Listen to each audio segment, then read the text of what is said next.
Hola, buenas noches. Mi nombre es Santiago Ruiz, estudiante de Psicología del Tecnológico de Antioquia. Hoy les voy a hablar un poco sobre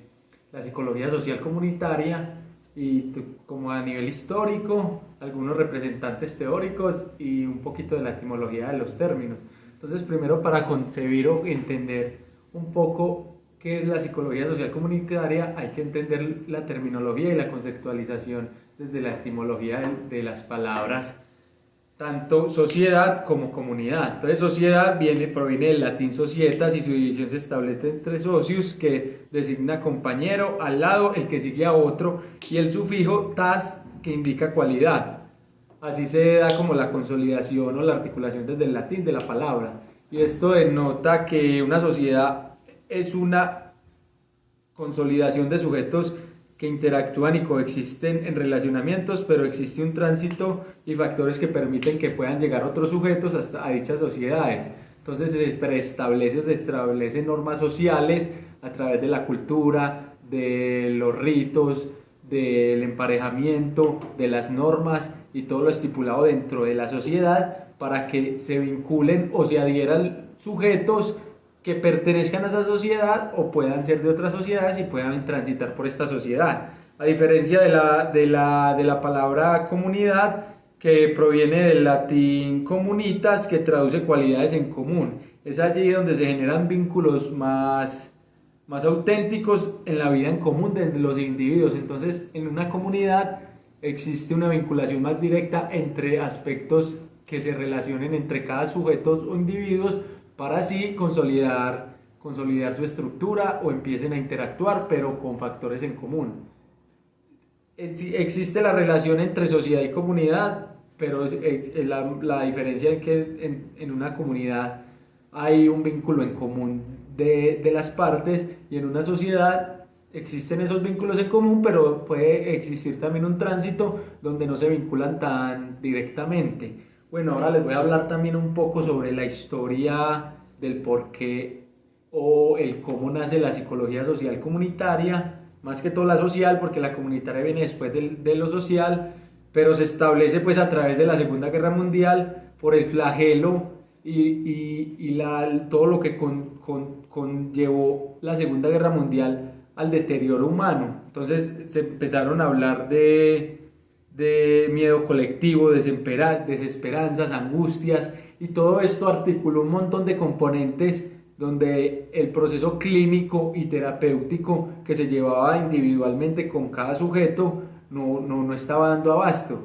Los terapeutas estaban llenos de casos, entonces empezaron a implementar terapias grupales donde se daban reflexiones, donde se podían dar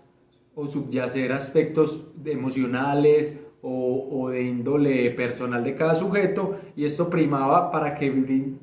rigiera un bienestar colectivo dentro de una sociedad. Entonces, a través de estas guerras y evidentemente por el flagelo de la gran demanda de casos o de personas que están en posición de malestar, se busca optimizar un bienestar común y una eficacia a la hora de tratar y de intervenir a los sujetos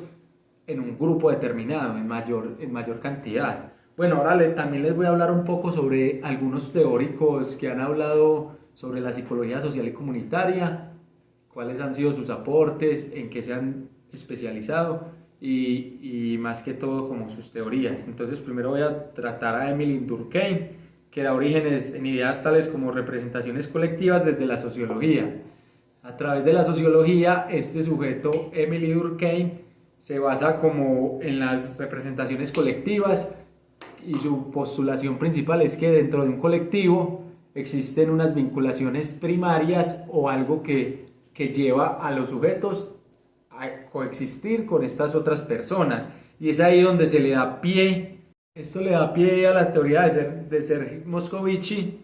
que incorpora individuo, sociedad, sujeto, sociedad dentro de un espectro más amplio e introduce el término de representaciones sociales, el cual define como una manera de comprender y comunicar al mismo tiempo en crear la realidad y el sentido común. Esto nos quiere decir que desde las representaciones sociales de Moscovici existe un componente en el cual se incorpora el sujeto a través de una sociedad en representación a su identificación y a su componente simbólico. Aquí también introduce otro término, este autor bellísimo también, que es el interaccionismo simbólico, que parte de, ya cuando tenemos una representación social, nos vinculamos a una representación social, empezamos a configurar unos símbolos o una representación simbólica dentro de nosotros para comprender y así asimilar en la estructuración psíquica de cada sujeto este símbolo que está generando en cada individuo. Entonces, desde el interaccionismo simbólico existe lo figurativo y lo simbólico. Lo figurativo hace parte de la imagen o la representación que se crea a través de esa inmersión en la representación social. Y lo simbólico es como el individuo le da un lugar o le da un significado, un significante a esa representación o a ese figurativo que ha introducido en sí. Entonces esta teoría nos habla o nos plasma de una manera muy bella la capacidad que tienen los individuos en pertenecer o en adecuar circunstancias o momentos dentro de su caracterización como sujeto integral individual, pero también como inmerso en un colectivo o en una sociedad representante o representando algo. También vemos desde la teoría más hacia Latinoamérica a Pichon Rivière con su enfoque de grupo operativo tan estructurado, donde se pueden generar aún más reflexiones o inclusive un grupo terapéutico donde emergen significantes o estructuras psíquicas de los sujetos en pro al desarrollo desde el grupo, pero para un bienestar individual, y si hay un bienestar individual existe un bienestar colectivo, ¿cierto? Y ya hablándoles un poco más como del rol o lo que debería o el deber ser, el quehacer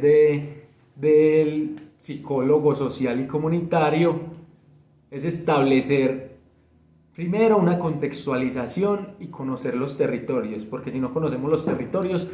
estamos llegando a buscar necesidades donde no las hay o a incorporar necesidades en los territorios, en las personas, en las sociedades y en las comunidades, sin primero hacer una caracterización y una contextualización de los territorios. Entonces, en primera medida, tenemos que saber que vamos a intervenir, saber dónde vamos a estar, cuál es la población objetivo. Y de allí se emerge pues la empatía, el sentido de pertenencia, la humanidad es importantísima. Un psicólogo social debe estar dispuesto al deber ser, al ayudar, al dar. Hay una frase muy, muy bonita de Friedrich Nietzsche, de Así habló Zaratustra, que dice, el fin último no, ser puente y no fin. Entonces, ser como ese trazo que da para que las personas puedan conseguir su bienestar y enfocar sus vidas hacia una nueva experiencia diferente.